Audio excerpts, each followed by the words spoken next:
Hello, everybody. Welcome to Extra Time, presented by N90 Minutes Podcast. It's the regular two of us tonight, John and Luke. After a long weekend of soccer, had his team, British team, whatever you want to call them, Saturday morning. Then we had the disaster Saturday night, and we both finished it with the Orlando City B match, their victory last night. So at least it ended on a somewhat positive note. Yeah. Um, let's just take it off and jump right into it. You obviously weren't able to make the main show. What's your tangent? I feel like all three of us went on a tangent during Yeah, the main yeah. show. Let's hear Unfortunately, yours. unfortunately, I didn't watch it, but yeah, I don't really know what to think. It's officially in dangerous territory, like it's always been. We've still not even got a point this season, which is beyond worrying. You know, we lost to all of our opponents. Two rivals. I don't know if you want to consider New York Red Bull a rival as well, but two rivals, Not really. two rivals definitely, and two rivals. One of them a derby match, and Montreal won, which means we are officially bottom because we spoke about that, didn't we? A little bit just off the air. We were talking about Montreal won, shockingly won, and that means we ended up bottom of the table, which where we rightfully belong. I feel like the table reflects exactly where we should be, and um, just looking at some of the stats, we've got like -5 goal difference Should be -8. to -8. Oh, is it -5? No, that's our away record. Sorry, -8. Yeah, it's -8 with 3 goals scored and 11 conceded, and then we've got 3 losses out of 3. And there's not a lot to complain about, and there's not a lot to like not complain about. There's a lot to complain about, obviously, but there's a lot to analyze from the higher ups, as you like to call them. There's a lot to analyze from the higher ups. A game again where we knew it was going to be difficult.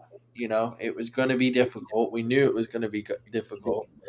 And you go in and you get played off the pitch. It was always going to be a hard game, but it's the fact that we got played off the pitch by a team that we knew we were and we were set up, and we didn't even manage again in this game to get a shot on target if we won.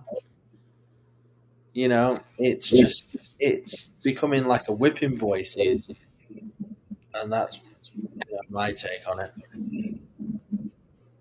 Yeah, I mean the air by Crapeau to me, I can't remember if I said it in the main show or not, but I know I said it before the main show. One of the dumbest mistakes I think I've ever seen by a goalkeeper. And you can make the mistake, oh, it's his wherewithal was out of whack and this and that and the other. But like, if he's close, if peripherally, if he felt like he was closer to the midline than he's used to, that meant he would have been out of the box anyway at like our pitch. That's a big, a more standard size pitch. And yeah, was there a little bit of pressure? Yes. But a keeper that thinks he has a shot to play in a World Cup doesn't make those mistakes. No, it doesn't. It's just a crappy mistake. It's one of the worst mistakes I've seen from a goalkeeper for Orlando in a very, very, very long time. I can't really have one that comes to mind. I mean, Pager, we almost had a lot, but he always seemed very recover from him, Yeah, yeah. especially last year. But with that, it's just hopefully it's a blip, just a lapse of judgment, and maybe this kickstarts his hopefully promising career with us, and When just I brought it up, Luke, on the main, oh especially this year so far, and then going to last year. yeah, I mean, silly yellow cards have been a common theme with Poppy's teams. Whether Schlegel's included in that. I mean, he's the figurehead for silly yellow cards under Poppy. But you got him. You got the silly red card Arujo got against Atlanta last year. it just Um, shows that there's a difference. Is that those were later on in the season. These are now. mhm. So it's just slowly seeping in over time. This complacency and this just lack of it's not even it's not even I think to do anything about football. It's just lack of discipline towards just the game. And you need to be on the ball constantly. And if you're not on the ball, you're not good enough. And that's just simple as it is. Yeah, I mean, I said it last year when Arujo's red card happened. I said, as a defender, if you're playing, well, as period on the field, if you're playing defense the majority of the time, you get tired a lot quicker, mentally and physically. And I feel like that really has something to do with it, but it's a tactic thing. It's not, something that, I mean, that Miami match, for us to end up losing that Miami match in part because of the red card, but we were defending for 60, 70 minutes, Yeah. you know, and it's just, I mean, Gusky's second yellow really didn't affect the match against Miami. The second yellow card was barely even a foul, first off. But it was against Messi, and you have to know. I don't care what league you're playing in. Your star players generally get the favor of the referees in any sport and almost any league in the world. And you just have to have the wherewithal. And yeah, Gusky's a young kid. He's what, 18, 19 years old. But you just have to have the wherewithal to know I have to be extra careful with this player. And it wasn't there with him. It wasn't there with Crepeau on Sunday. It was never there with Schlegel, especially. Arujo has struggled with it. Cartagena, before he got injured, struggled with it. I mean, we saw it in the preseason match with Cartagena.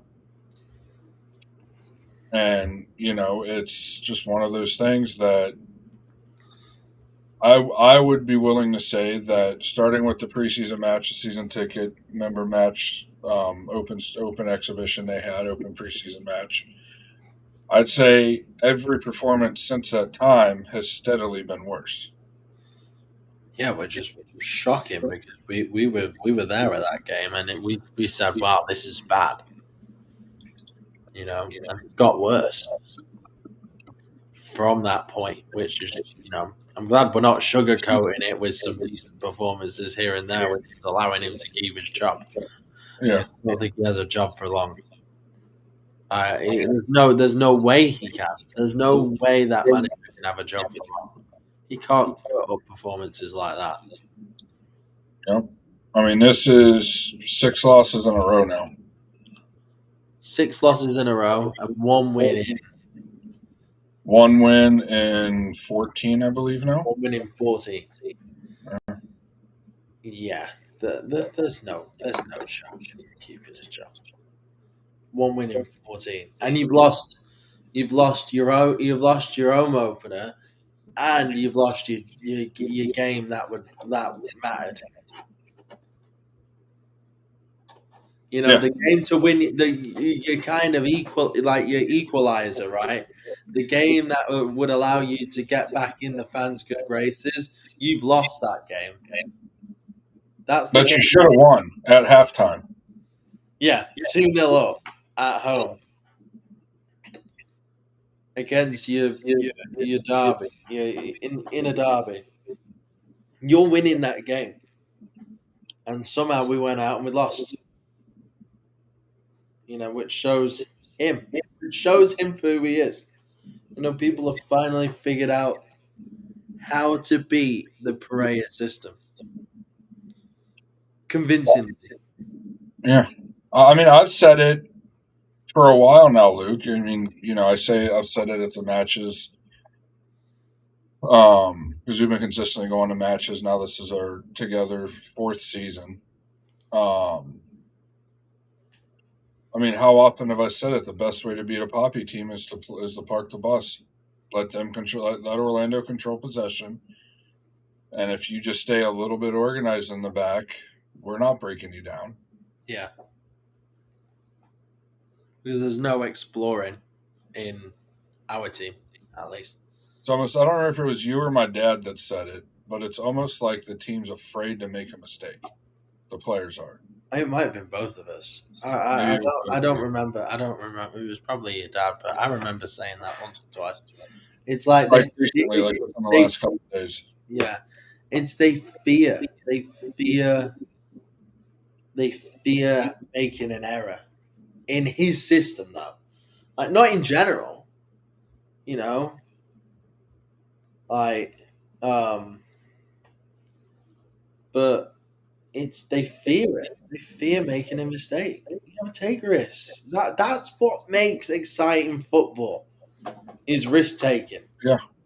You know? The most excited you got yesterday, other than the goals, which one goal both of us missed because we were idiots and looking stuff up on our phone because we were I know, I missed it. stat searching.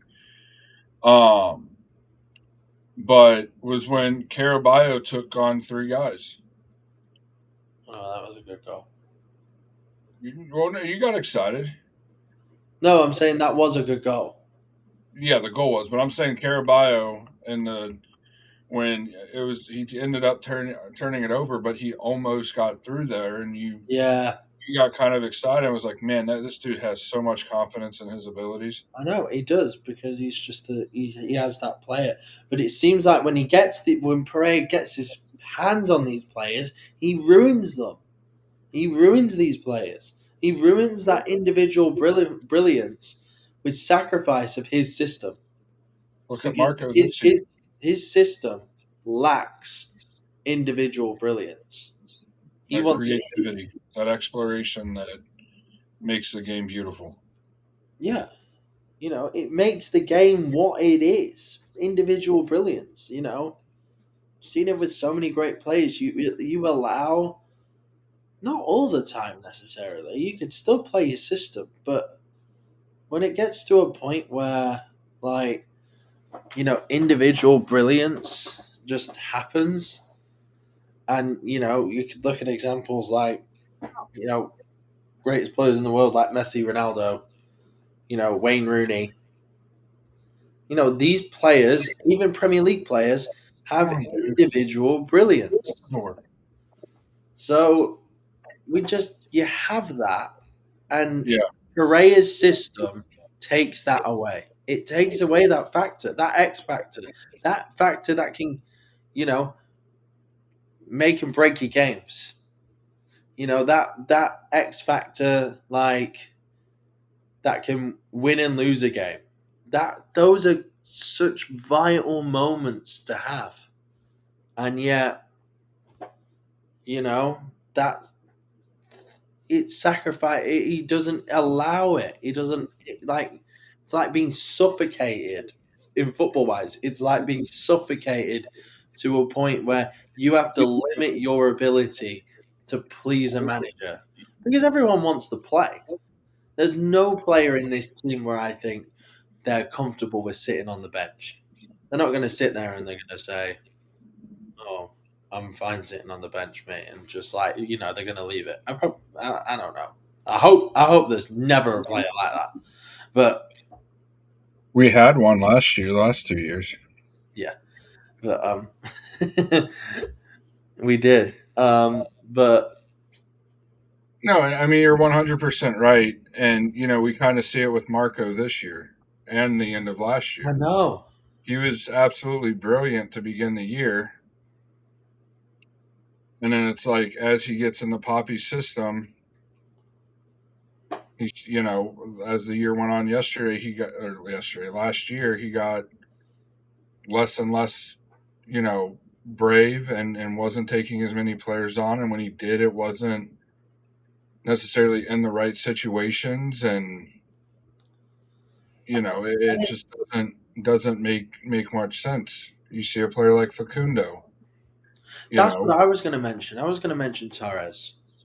Like you look at Torres when he first came, he was magic, and then you look at Torres probably on the back end of his Orlando career, and he ended up just being a bit flat, like one dimensional, a bit not brave enough, passing the ball all the time.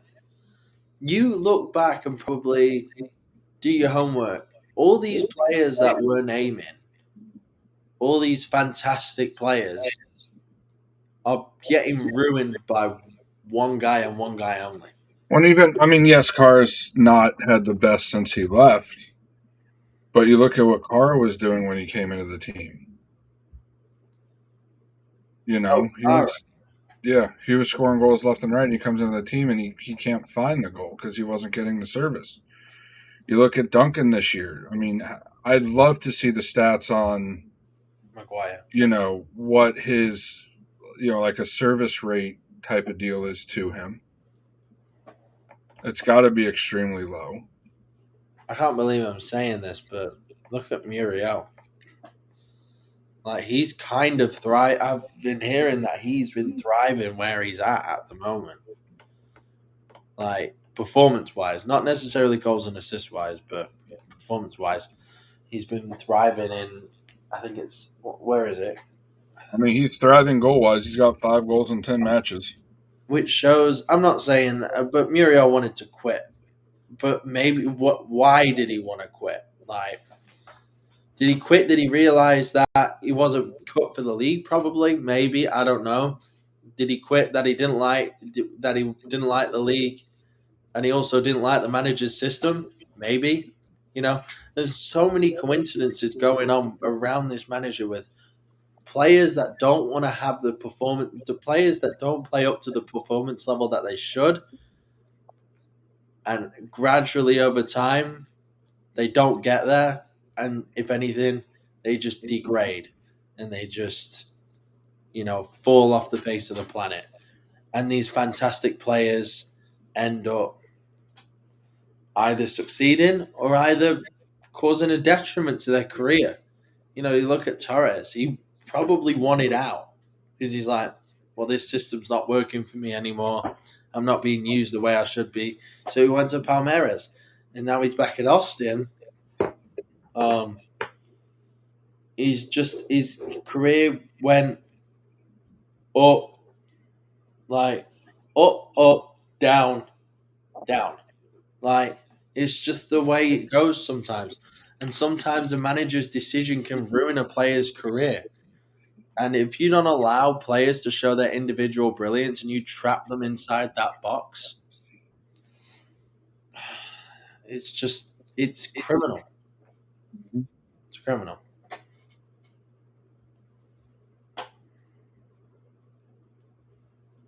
Yeah, I mean the that's the beauty of the game is when players are brave and are successful in their bravery, which isn't a majority of the time, which is what makes it so special.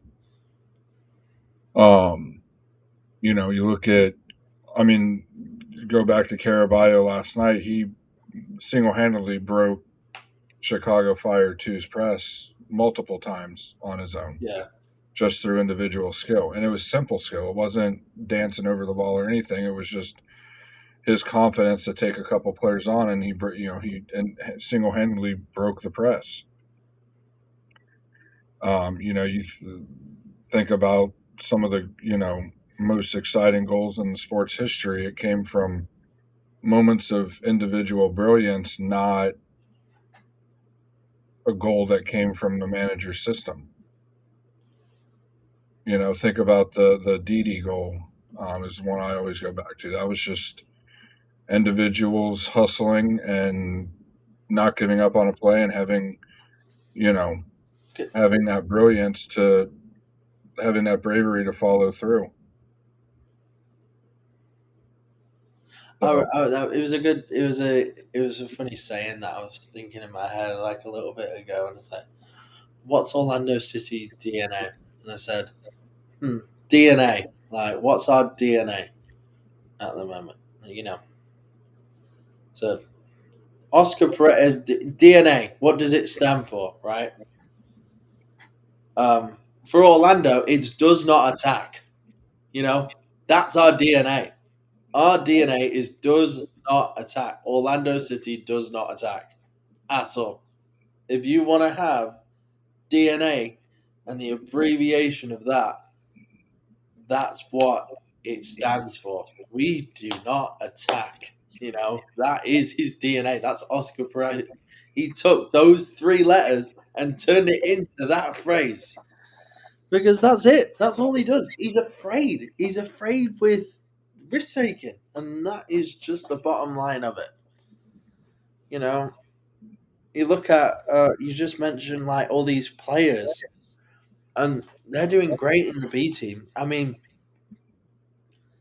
I've seen Zachariah. Um, he played in the B team. He played really well at centre back.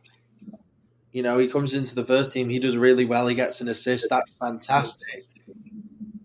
But at the same time, I'm just waiting, I'm just sitting there waiting, dreading for the moment that he gets ruined because he does have a lot of individual brilliance about him. But it's only a matter of time where Pereira gets his hands on him and ruins him. Makes him a guy that just sits back and passes the ball left, like sideways and backwards. Nobody wants that. Nobody does. yep. Caraballo, like, to be fair, I think Caraballo is a bit more rebellious, so I don't really know if it. But he won't fit in this stuff because he is rebellious and he will bring that individual because that is his game. You know, his game is individual brilliance, like we've seen on many occasions. So it just shows that these young kids need to have a bit more guts about them and probably take a bit more risks because and don't change who they are if they are taking risks, because that's what makes this game great. Yeah. And speaking of the young kids, we talked about it a little bit on the main show. Because Tahir Reed Brown, has been struggling, but is he doing as bad as Marin would be doing? It's debatable. We just don't know. Yeah, but imagine if last year him and Typhy and Gusky got you know double the minutes they got last year on the senior team, which isn't much. I'd be willing to say double the minutes.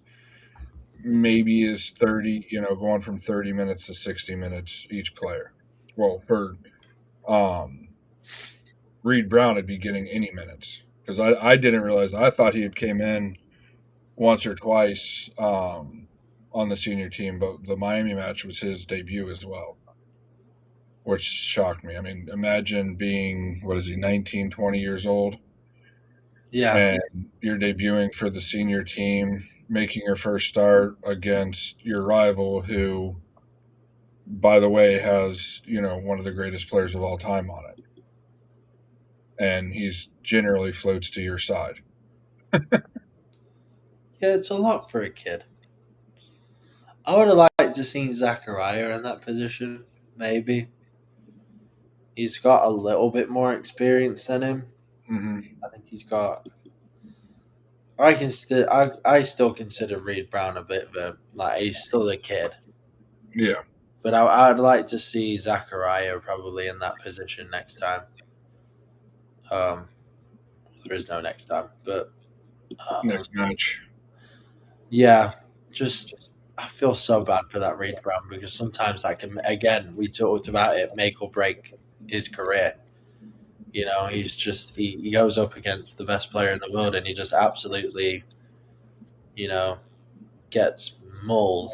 And, for a psyche of a player, you don't know what he's going to act like. Maybe he thinks, maybe I'm not built for this level. Yeah, It doesn't do a player's confidence any good if you stick a player in that position. So, I, and I that's part of believe a manager's job is to put players in position in the best position to succeed. exactly right. And player You're making his debut appearance against your rival period yeah. Well, is look, in look at Thomas Williams, right? Like he had to do what he had to do to succeed. He felt like going to Nashville was the best move for his career because he was getting nothing here. So that's what he had to do for his career. yep. Um, Same for who we were talking about now. Like you have to do what you have to do for your career, and you know, football careers ain't long. They're like Yeah. really like at this rate, they're like 15 years. Hmm. They used to be like 25, and now they're like down to 15. You play double the amount of games in a season. Yeah. And just for those wondering, Thomas has played 90 minutes in the two Champions Cup matches for Nashville. Played pretty well, according to FootMob.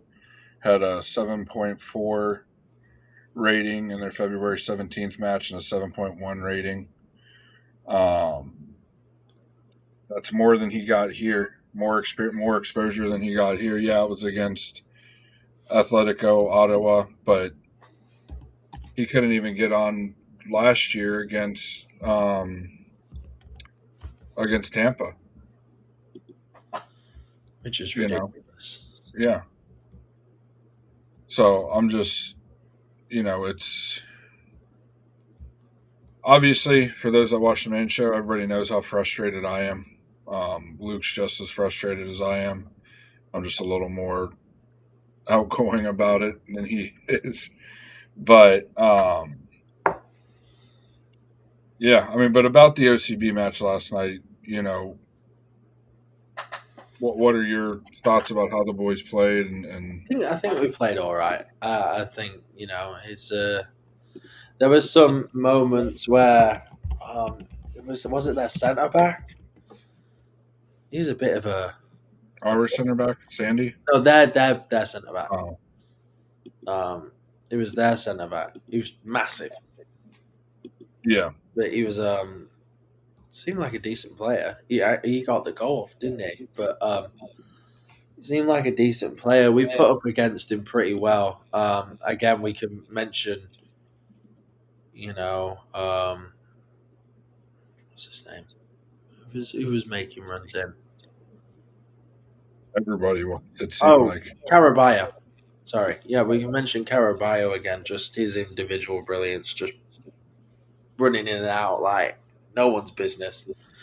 He's so technically gifted that he's so difficult to get the ball against. So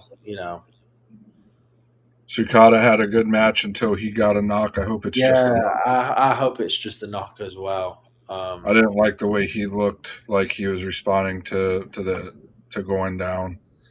Serjan had a good match. The Yeah, midfield had a good match. Judelson and Lacheris. his dad was right next to us. Yeah, I talked about that in the main show. That was funny. The back line had a good match. So Sukata was magic last night on the ball, going down the left side. That was a lot of fun to watch him.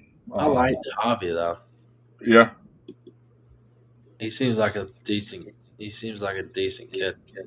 yeah. He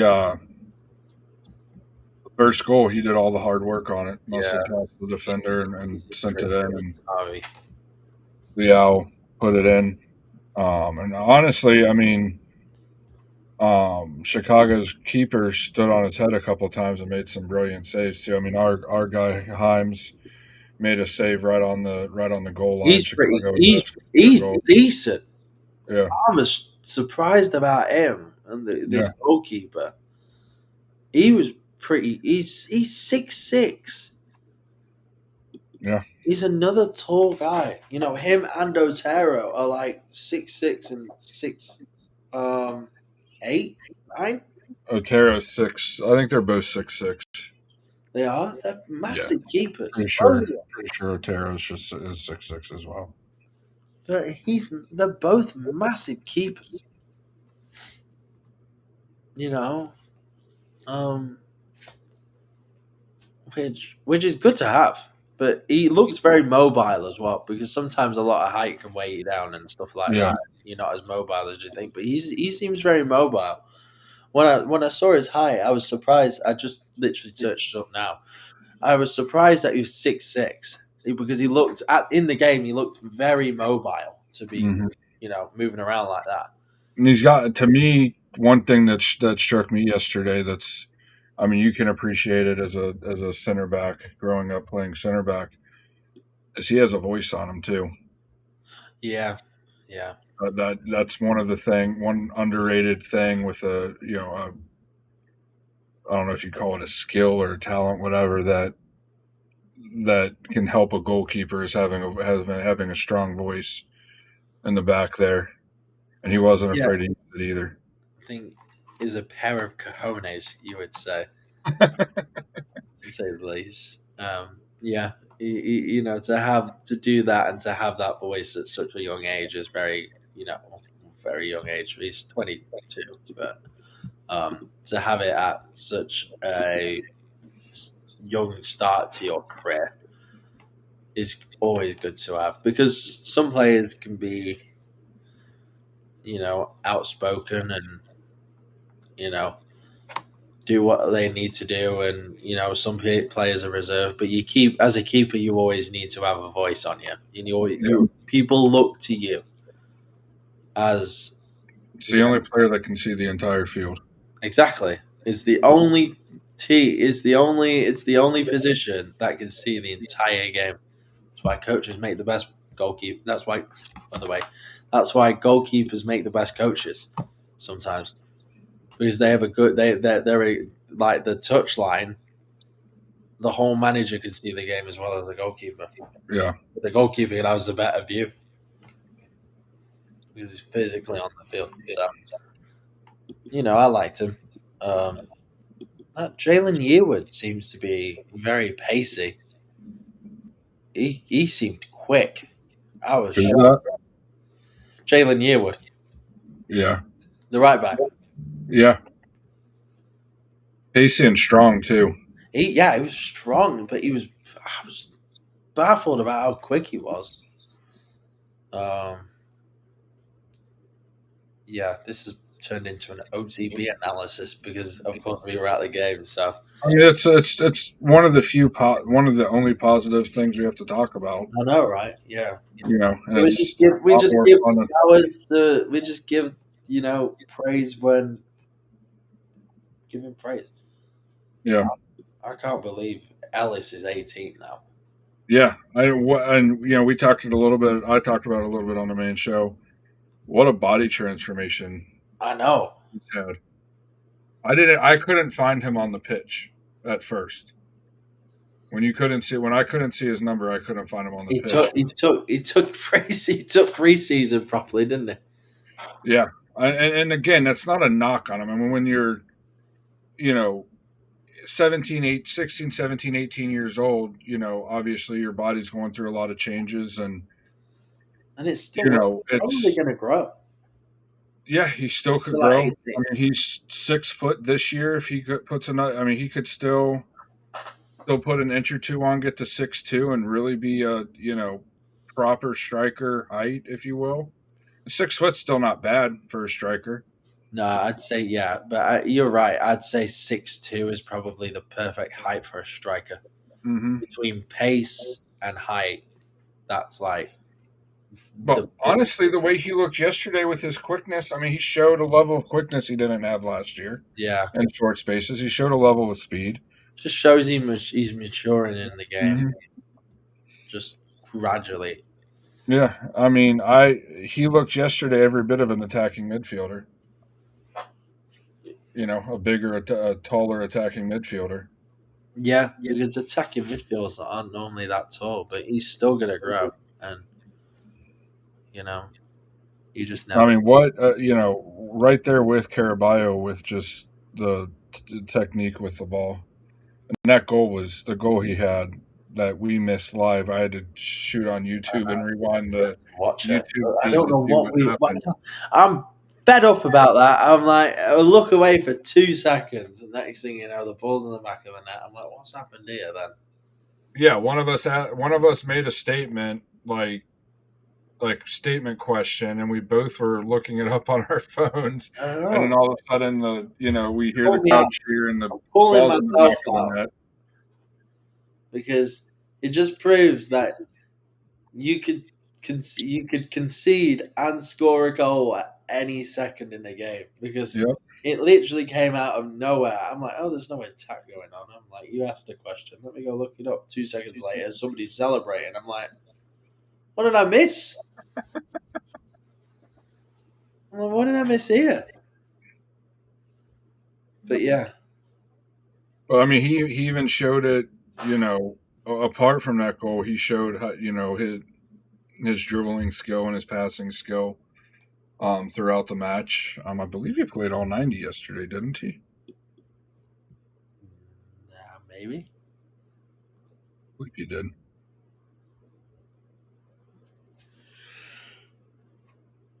A little research here. He Yeah, came out in the 86th minute. yeah. So, well, I mean, it's just such a, I just truly enjoy it. It's just so much different than the senior team. It's a lot more I'd say it's a lot more pure soccer or down pure to earth. football, as you would put it. Down to earth. Yeah.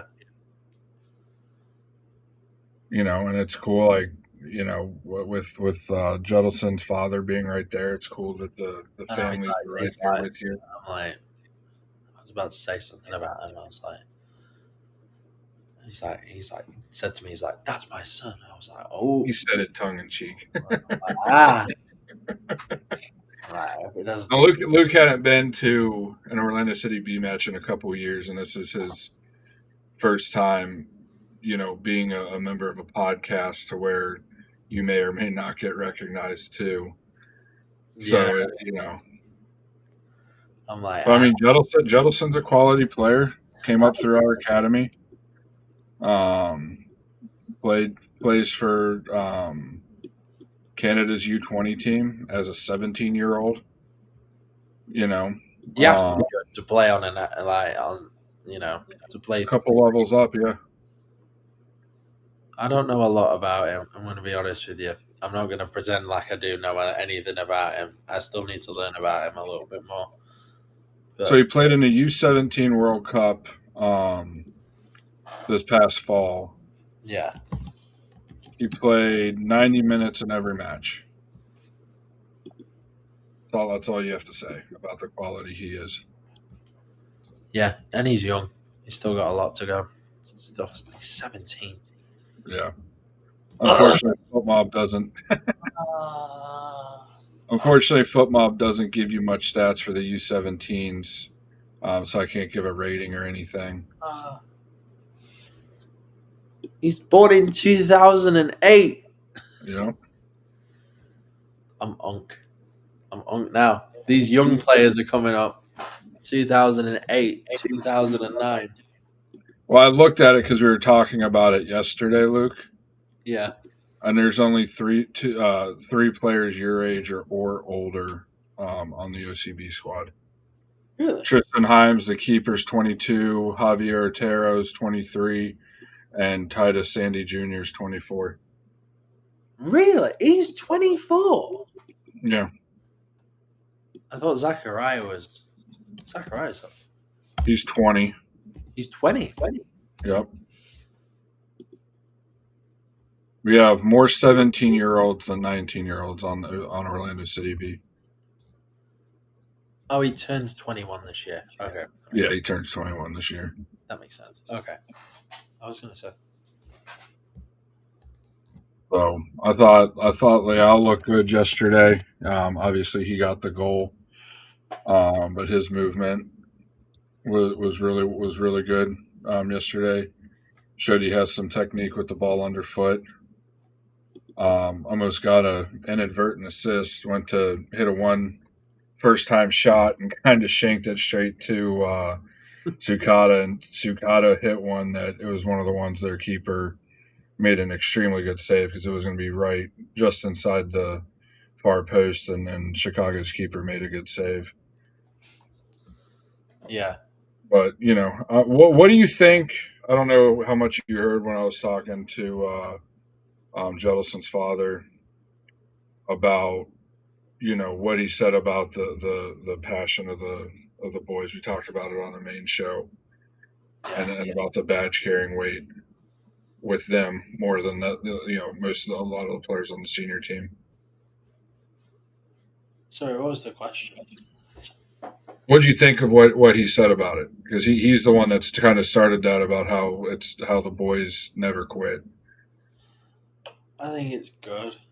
I don't know. I think it's all just I'm glad. I'm glad to hear it. Obviously, I feel like you know it's a fool to to say it's I don't want to hear that.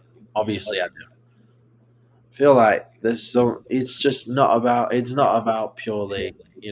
We know these players.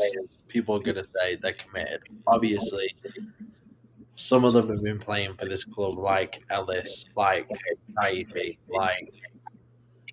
um, I mean, Jettison's been on the team, a part of this club, like since 22 now, since U15s, at least according to FootMob. I don't know where he was before that, but like Judelson.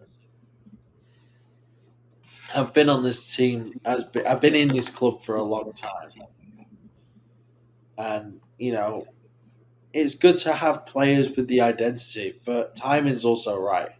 I'd love to have a team full of you know players coming up, and they're all at the same class, and they're all playing together, and they're all playing amazing football.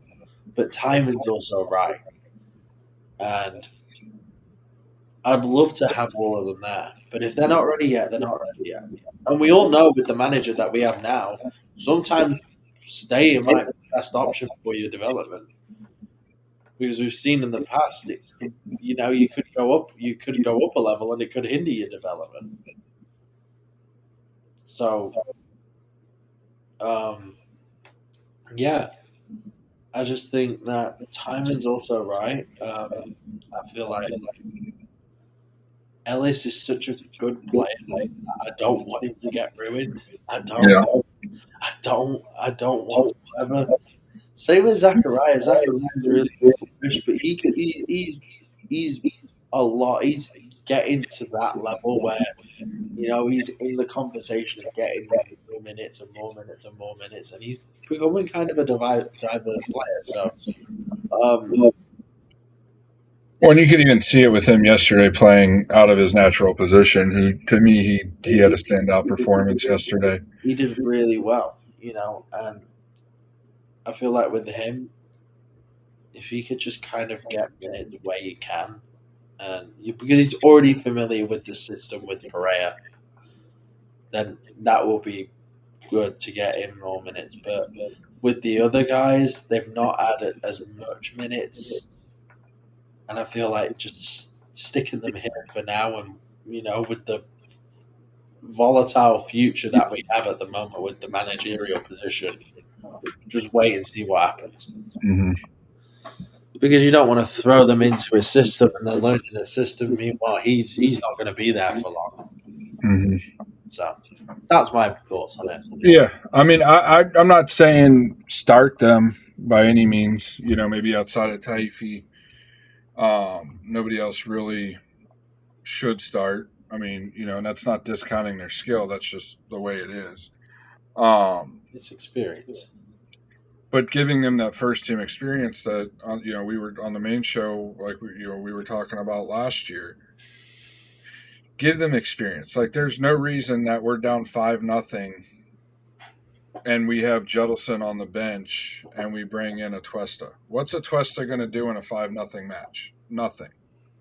Bring in the young guy, get him experience at that level, get his feet wet, and see what they can do. I'll go back again They'll to be they'll be hungry to get a goal. They'll be hungry yeah, to prove themselves. They're like, this is my time. Let's go. That is a typical.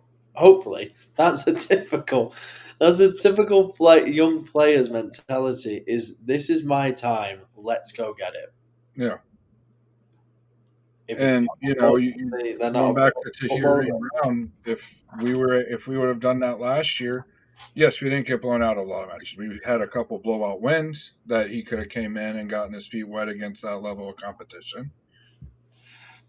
And because there is still such a big jump between the reserves and the senior team that it's tough to gauge always where a player is. If he's ready for the senior team.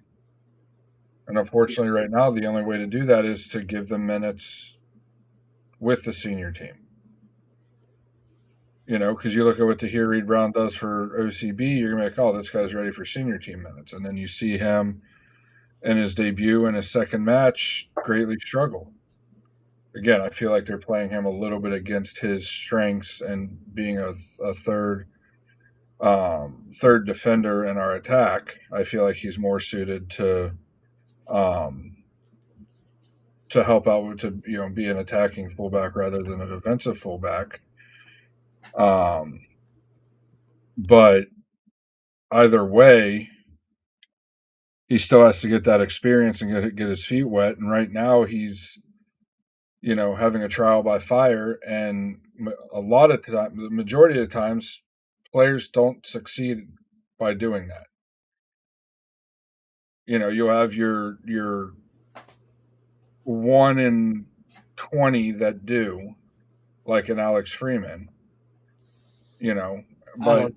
I don't even think Alex Freeman's 1 in 20. I mean, but I'm just saying that workout, with yeah, trial by fire, yeah. and you're right. Freeman's the exception because he's an athletic, marvel. He was built in a lab. I like Yeah, to say he was built in a lab to. He was designed to be an athlete. If he wasn't a footballer, he'd be something else. yeah. He'd probably be an American football wide receiver. And if he wasn't American football, he'd probably I don't know. He'd be in sprinting. He'd be Yeah, somewhere. He'd be somewhere in he's an athlete. So um, but that's what it takes to sometime a lot of times to succeed with trial by fire. You either have to be an athletic marvel that who is created in a lab, or you have to be a technical marvel that had God given talent. that just had ridiculous God given talent. And I mean Carabao and Ellis are very close to that. I will say that. Yeah, But it just shocks me. Ellis, I always forget that he was with Miami up until 23. he was. Yeah, he was. He was. Always, I forget that. What's that? Well, how long was he? That was he with Miami? Their academy, yeah. Yeah. And So I guess Foot Mob starts at the U15 level. he's But yeah, he was with their U15s and U17s, January of 21 through December of 22. yeah. So it shows that he's just. Didn't we buy it? If I remember, we bought somebody from an academy. I think that was hold on, let me find him. We bought somebody from an academy. Wasn't that Justin Hilton we bought from FC Cincinnati? I So- believe. Something like that. But I remember we bought somebody we bought an academy player. Because he was, yeah, he's only 18. We technically he was still an academy player. He had only made 5 appearances for FC Cincinnati two, um, in 2024. He mainly played with their U17s. So I believe that's the player you're thinking of. Yeah, I thought it was him for some reason.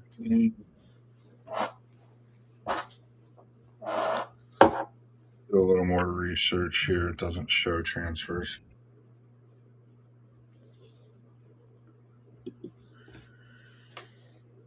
But I yeah, don't. I mean, either way, our OCB has a lot of young talent. Like I said, we have more 17-year-olds, 17 and 18-year-olds than we do. Well, we have more 17-year-olds than players over 20, 20 and over. We have 4 players that are 20, older than 20, 20 and older, and we have 6 17-year-olds. Young, young bucks ready to prove themselves. Something Yeah. I want to say. You know, these if these kids keep on performing the way they are, you know, I said to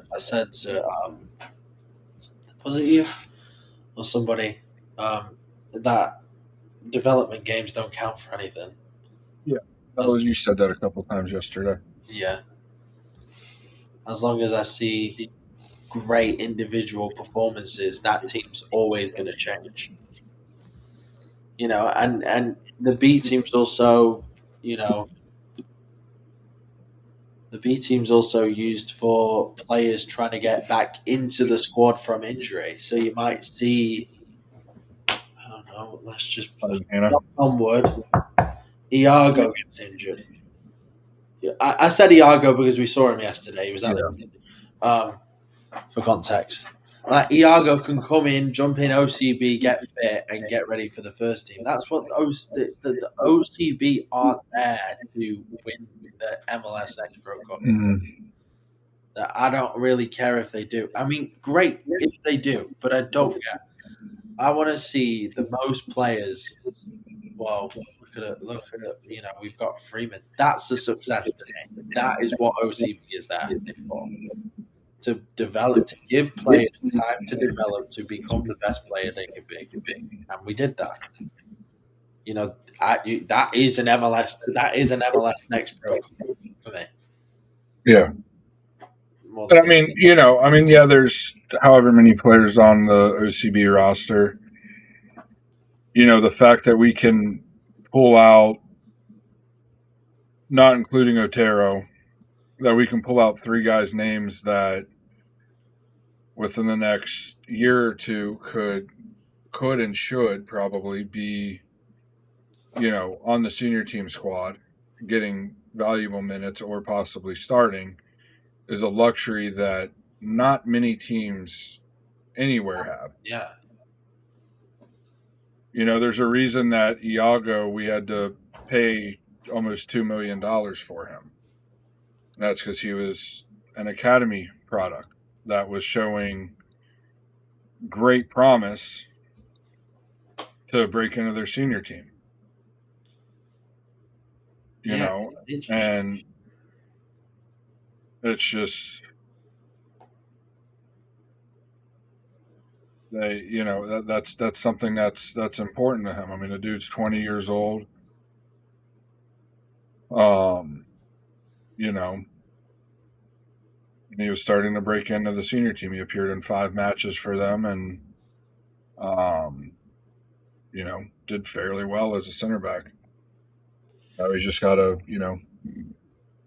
take not as big of a step up, but still take a step up to start performing for us. What people don't realize is that people come to this league and underestimate it. Look, Muriel fell victim to it, obviously. But what they also just don't, the aspect that they underestimate about it is that it's A, the travel, and B, pace. The pace of the game that MLS has played in is close to the Premier League. Close. It's different, but yeah, close. It's close. It's different in multiple ways, but it's Yeah. close. The pace of the game it's closer to the what we can compare it to, and it just shows that players can come in and they underestimate this league, and it takes a long time to adjust. We have seen that some players adjust successfully. Like, can you give me a name? I can't think on the top of my head. Like, Say Facundo adjusted successfully. yeah, like Torres, who Marco. adjusted successfully, and players like Muriel, who didn't adjust at all. Well, and you even look at the guys down south from us with Miami. It took Messi a full half season to adjust. I think I mean, it didn't take. It took Suarez a full year to adjust. I mean, he came in overweight. Yeah. Um, he And was you look at years ago when he was still I think there's a scoring. third point that people underestimate when they come into this league is the physicality of it too. How physical it is. Yeah, you're coming up against like big centre backs every week. Uh, who said it? Somebody said. Bastian Schweinsteiger said when he started playing here, and he came from Germany, playing for Bayern, playing in Champions Leagues, and all that, playing for the German national team, and he said one of the things that surprised him the most was how physical the league is. Yeah. Who was it? There was somebody I can't think of his name, but it was like this striker who was not in the league for long, but he said that the centre backs and the defenders and whatever is so much tougher than what he's ever experienced in like Spain or Was it one of the guys in Toronto? yeah, I think so. One of their busts of a DP from the last couple of years. Yeah, but it said like it was a lot tougher than like Spain or whatever, where you know Italian guy. I'm actually shocked that some of the Italian guys that did it. Look at the transition. That's a great point. Hold on. Is the transition from Italian football to the MLS most of the time, unless you're pure class like Pirlo, for example, I'm naming him, unless you are a World Cup winner, they do not transition well. Bernadeschi, like Muriel, trying to think of We others. even had Nico Williams that came from Italy Chiellini. that struggled. Was it Chiellini? I mean, I know he wasn't a DP level, but he came from getting considerable minutes in Italy. I don't even know what he's doing now. Was it Chiellini? Was it Chiellini? Wasn't it Nico Williams? Not Nico Williams. Not who am I thinking of? The guy we got a couple years ago from Nico Rodriguez. no, from Italy. He played for us for one season, didn't really play, and then went to I think it was St. Louis and killed it. Oh, It was I Nico know, or I know who Nicholas you're something, thinking wasn't it? of. Yeah, I know who you're thinking of. Just give me a minute. It's on the top of my. Gio. I know who you're thinking of. Yeah.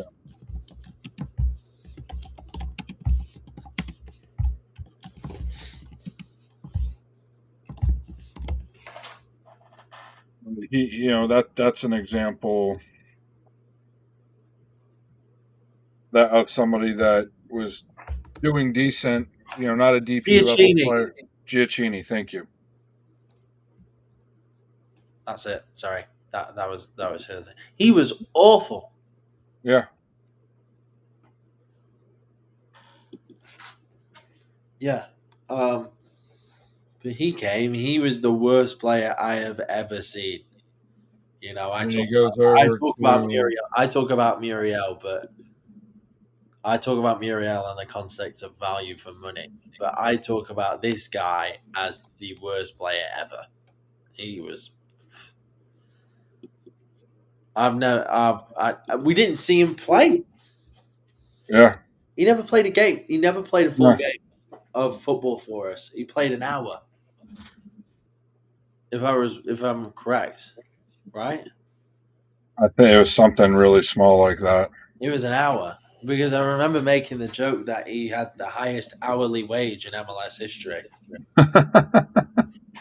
Probably, yeah. It because says he played he only worked 60 minutes and got, I think it was 3 million. something. It was right below. He was a allocated money player for sure. Yeah, it He's was something I mean, like, to show the quality he has. I mean, it's one of the yeah, worst teams cheating. over there. He's playing in Greece. That doesn't mean he has quality, does it? Huh? I mean, he played six. No, no chance he played that much.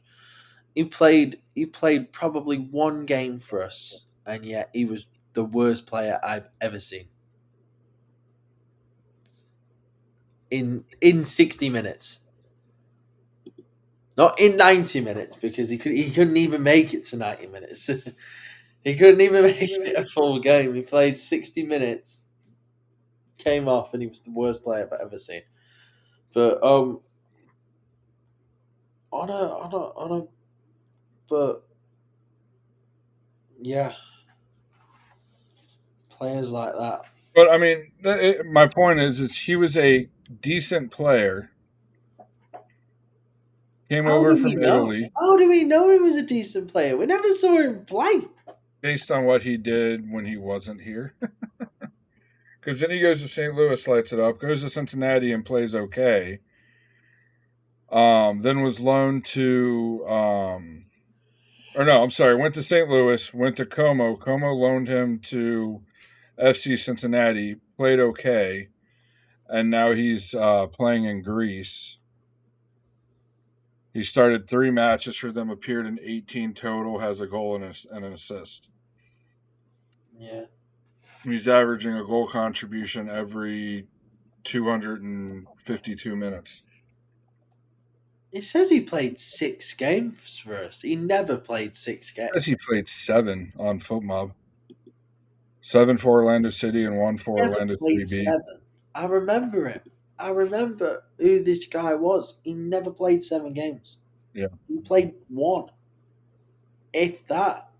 He didn't play one, he played an hour. I mean, play 7 just means he made an appearance. I don't think he even made an appearance. Really? I think that's a load of phony. Not letting me look back enough to see what Yeah, he did with I us. don't think he did. I don't. There's no chance he made anything more than a one appearance for our club. I feel like he did. I mean, I remember seeing him come on and like being surprised he came on. But again, he didn't do much this time here. I don't believe that. I'm sorry. He was. But still, like, We bought him for 2.5 million. yeah, technically under what FootMob has his value though. So at the time, it was good business. At the time, he was worth about 4. Yeah. 4 million. Sorry, I'm looking up here. Sorry, I need to focus. That's what I mean. He was a what we were expecting to get isn't what we got. He was a quality player, and then he goes to St. Louis and plays admirably. Has 10 goals in 37 matches as a winger. That's he was definitely a wide winger. It's like Um, one in 1.3 games or something. yeah, that's pretty decent. In my head. Yeah. Well, for one season he lit it on fire, and then goes back to Italy with Como. So It was again just our system. That was never a good match. It was like a Gaston Gonzalez situation. well, that's a whole nother situation that Yeah. needs an hour to talk about. I think if he doesn't get injured, I mean, because we saw flashes of it when he came in his second year after he came back from his injury. We saw flashes of it, but he just did not have the quickness he had before his injury, and it really hurt him.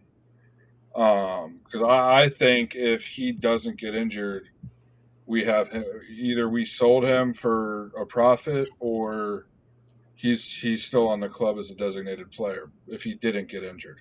Yeah, I don't even know. He was too busy in the bloody physio. He was too busy in the bloody Yeah, physio room. He lived there basically. He should basically. he should have been playing. He should have been paying bloody rent for the amount of time he's been in there. He was sleeping in there. He knew his team. They said, "Oh yeah, how was your teammates in Orlando?" His teammates was the physio staff. He barely even saw his teammates on the pitch.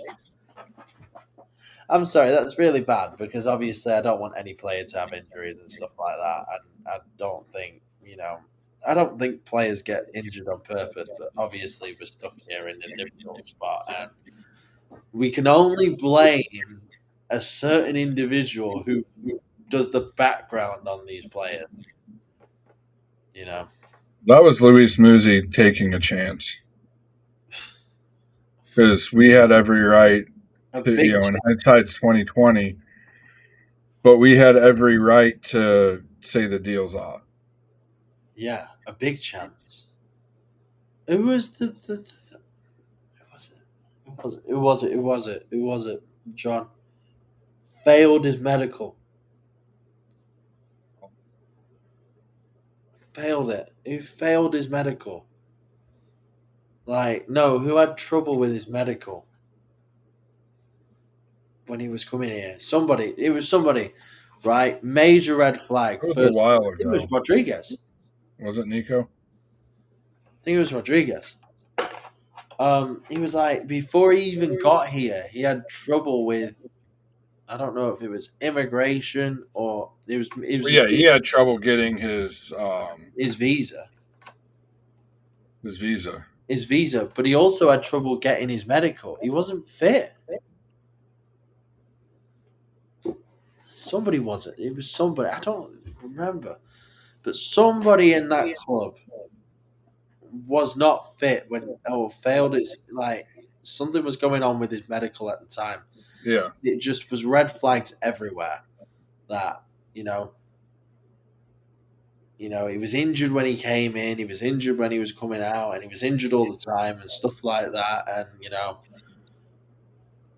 and he officially failed his medical to get in, and it just wasn't a good look. And I need to talk to the bloody physio staff and get their physio evaluation because I look at Muriel. Don't know if you remember this. I don't know if you did see this or not, but Muriel, the club that signed Muriel said he was overweight yeah, when he came in. yeah. He Well, looked, that's he looked partly Muriel taking, not taking things seriously here. taking the piss, yeah. Yeah, Um, but what I was saying about Muriel is that he looked when I saw him, right, he looked more in shape then than he did with us. So yeah. if he was out of shape, if they're claiming he was over like really overweight, which they did, but who knows what They should have seen him at the end of 2024. who knows like who knows what he was doing, what he was like when he was with us because he must have been massive. Yeah, He was massive. So it just shows that. but that goes back to what I was saying in the main show about playing the young guys and adding some friction to the higher paid players. One thing I want to see from a manager when he comes here is if we have a player like an Angulo that's playing bad,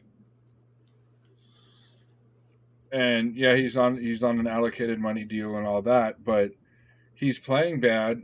we need a manager that's not going to work. That's not in a front office. That's not going to give the manager grief for doing it. Yeah. That's going to play somebody else, play a younger guy, somebody else in the squad because this player's not performing. I mean, it took basically half a season last year of Angulo not contributing on the attack for Papi to finally pull the plug on him for a couple matches. Yeah. And now this year, with the little attack we have, Angulo actually already has a goal contribution. It looks like Angulo was the only one contributing to something. Mm-hmm. Like sometimes, like I get it. Like you don't want to upset players, but these players are professionals. Like sometimes that can motivate a player. If you like put the precedent out there that nobody's place is safe, people will work twice as harder Oh yeah, to make sure their place is safe or their place is intact because there's always somebody like sniffing for your place. Look at Zachariah, like he is sniffing for that place at the moment. He smells blood in the water with this team at the moment, and he's looking for a spot in that team. yeah, And no doubt in my mind that he could get into that team at the moment. yeah. Anybody could at the moment. I'm going to be honest. I think we could. I mean, I couldn't. I'm too out of shape. Yeah, I think we could. But Give me 6 weeks and a training regimen. And I we'll see where I'm at. But but yeah, I mean, the thing with Taifi is, he is a natural right back. I feel like he played center back because they may be looking at him to be a backup center back for the senior team because you really need four center backs. You need your two starters, your two out and out starters. You need your first backup, and you need a second backup in case in case both of your center backs are on yellow cards or somebody gets a knock or something else. And I don't see him taking Dorsey's spot because Dorsey has been one of the bright spots of the team so far, this yeah, season so far. But it'd be Taifi definitely deserves it. He's getting up there in the Thomas Williams range when it's kind of like it's either now or never, and he's going to leave type of deal. yeah, Um, because he has his for the first match OCB match was he had a rough time, but like I said, he had a standout performance at right back yesterday. Got lucky a couple times too, but you have to have luck on your side as a you can only athlete. play. You can only play with what's in front of you. And I'm if more talking how he kept flicking the headers back to the keeper. He did that a couple times, and it's yeah, like, ugh. I'm like, yeah, But like you said about the keeper yesterday, he showed that he was extremely mobile for a taller keeper. yeah. He had a lot of mobility, which I liked about. Some keepers can be a bit stiff. So are you surprised in the grand scheme of things? Are you surprised that Papi hasn't been let go yet? No, it's a personal relationship between those two. You think between Ricardo and Papi? You think Yeah, they're making it personal, at this point? Yeah. and unfortunately, it shouldn't be personal. He's not doing his job. He needs to go, no matter what your relationship is. That's it. At the end of the day, Ricardo's He's putting striking his his neck. his job and his career on the line. What? At the end of the day, Ricardo's putting his job and his career on the line. Yeah, You don't want if you want to go to bigger club. big European club, you have to show that you got a backbone and you're going to do what it takes to win. or to change things around, because I'm sorry, you're not going to go to a team that has Pep Guardiola as its manager and he's going to be able to, take the reins. You're not going to go to a club that's being successful. You're going to go to a club that's, struggling, typically, in a relegation battle. And you have to show here that if you're, and I would imagine clubs are going to look at what he does here and goes, well, you had a manager that that had one win out of his first 10, and then you finally fired him. Why didn't you fire him after the Four. first five losses, the first three losses, whatever? Because I mean, how you have a lot more knowledge about it than I do. How many clubs in England in the top two or three flights are going to accept what we're going through now and None. not None. sack their manager? None. No chance. None of them. Especially when each performance. Probably Pep.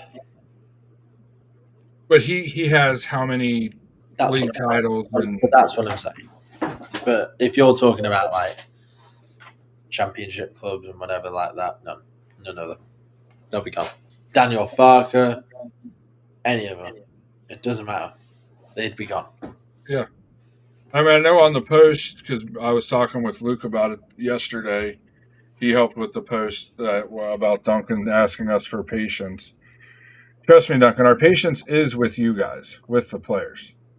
We don't blame you guys, or we don't fully blame you guys for this. You guys have a piece of it, but a much smaller piece than your manager. But I use West Brom as an example because DK's there. You look at Chelsea. Chelsea were in fifth position in January, and they hadn't had a result in like 3 weeks, or they hadn't had a win in like 3 weeks, and they sacked their manager.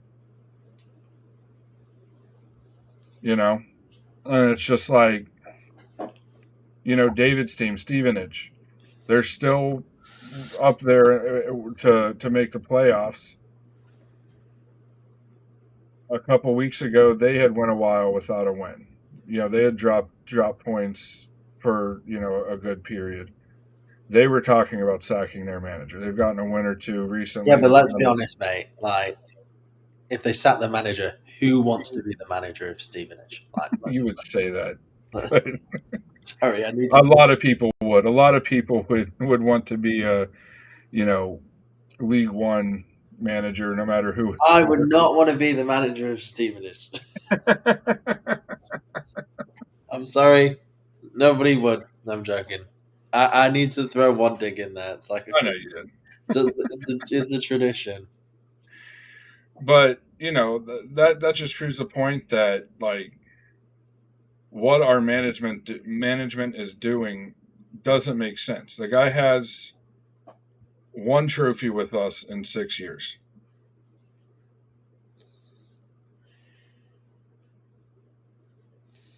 And the last two plus since 2020, the 23 season, every year we've progressively gotten worse. Yeah, we're on the downwards slope. Yeah, and even to a smaller level, you look at our performances over the first three matches of the season, they've been worse and worse and worse. Yeah, It was awesome. Trust me, Luke. I was on cloud nine. Luke was on cloud nine the first half of that Miami match. But we scored those goals against the run of play. Let's be truly honest. you're You right. know, we sneak one goal in the what was it 97th minute, our opening match. We're just not playing confident enough. We're not playing. I can't say it anymore. I can't. I can't just sit here and be like a parrot because people are going to be like, he's a parrot repeating himself. Well, so And it's like, I agree with what you're saying. So there was talk on social media. I don't really think we ever talked about it yesterday when we were going to and from the match. Maybe we did, and I just forgot about it. But do you feel that Poppy and his staff has lost the locker room? Yeah, I do. Actually, no and yes. I feel like it's even worse. I feel like the locker room's fractioned. Because if he's lost the dressing room, that means every player Yeah, is true. gone. But I feel like there's like the loyal ones to him who don't want to lose their place, and then there's the ones that have just completely turned against him, which is worse. Um, so And then I feel like there's Dorsey, who's just a which shows lunatic the and loves fractionated playing. performances. What's that? Which shows the fractionated performances that we're getting. It shows that there's a fraction in the team that they're not playing together. So yeah, that's my opinion of it. So I don't know. It's said it after the preseason match. It's going to be a long season. You know, it makes sense to most people to count your losses and start afresh. Sooner rather than later. Um, you give a manager most of the season plus the long, what is it, nearly 2 month break to institute his really get his tactics instituted and everything. Um, because let's be honest, we're losing one player for the World Cup, and that's Marco. Yeah. You know, Whoa, that's bold of you to assume.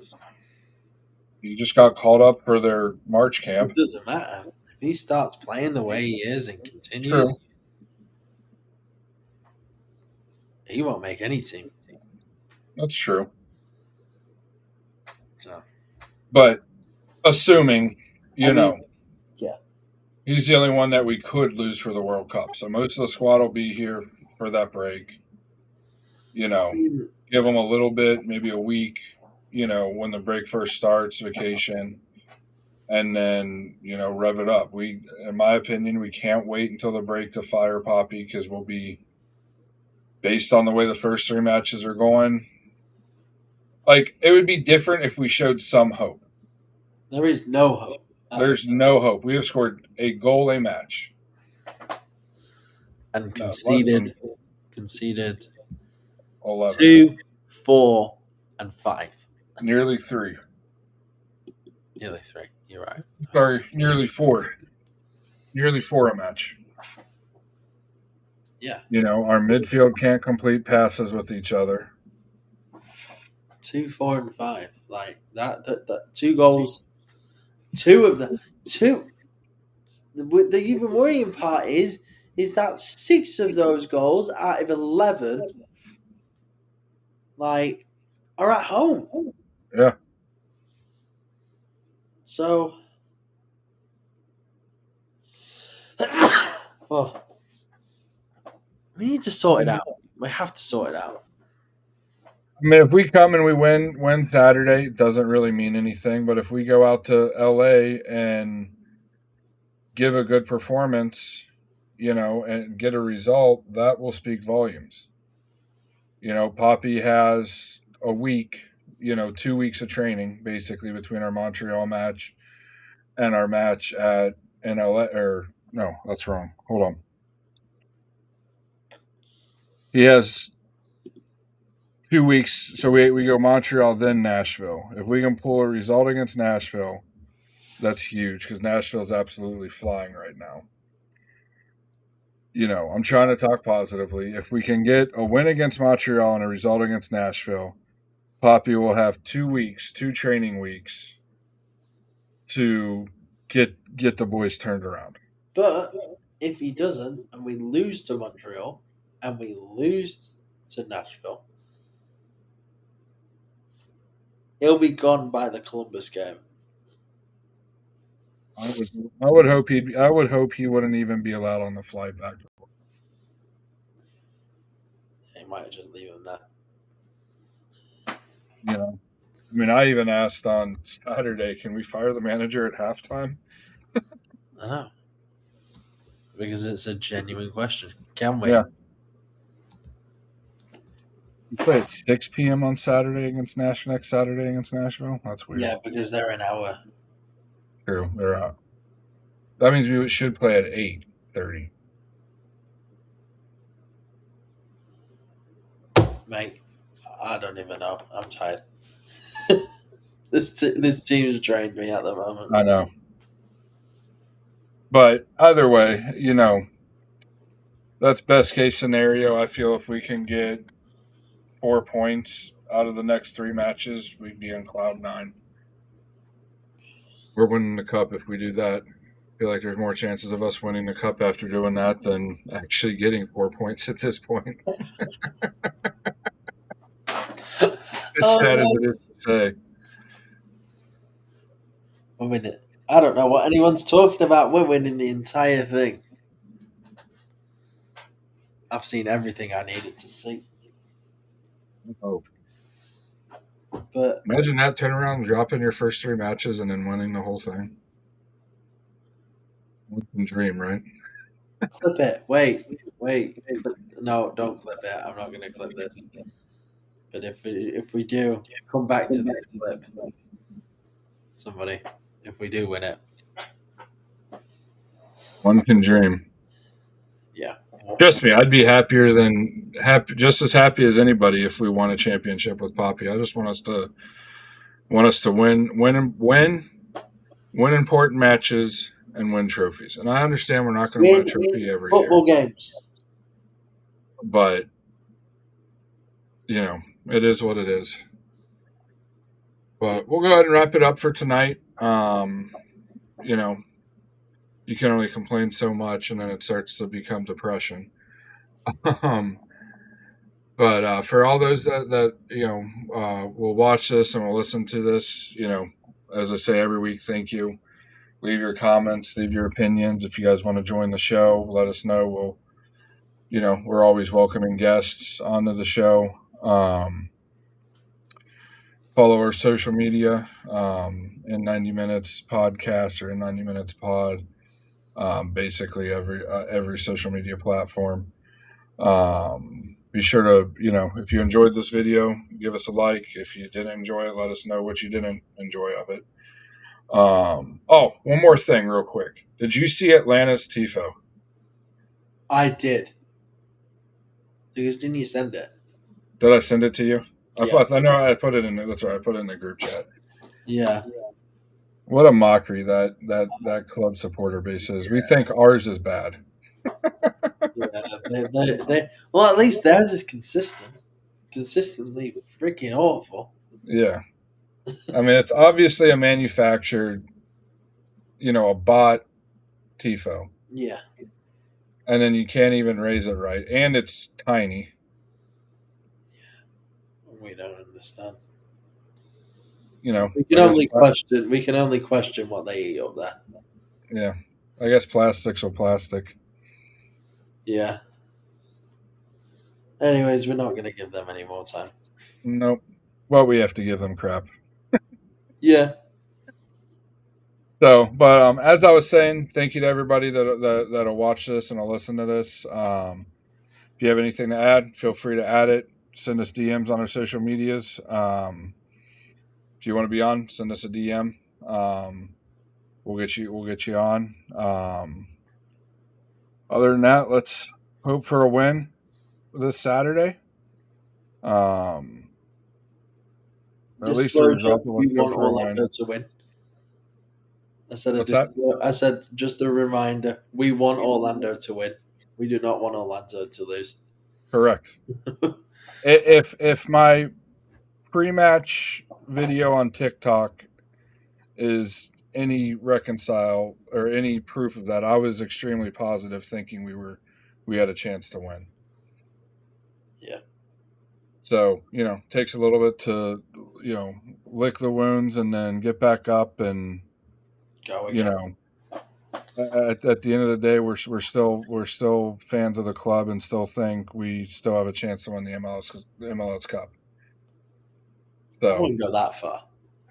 But you and I are realists, though. I wouldn't go that far. I believe I'm a fan of the club, and Yeah, I go we that still far. want we want us to see, want us to do well, want us to win, and Of course, at the end of the day, that's the most important thing. No matter who the players or manager are, we'll always be there to support the badge. You know, no matter what that means to do. So, for Luke and myself and all the guys on the main show, thank you for watching. And as always, vamos Orlando.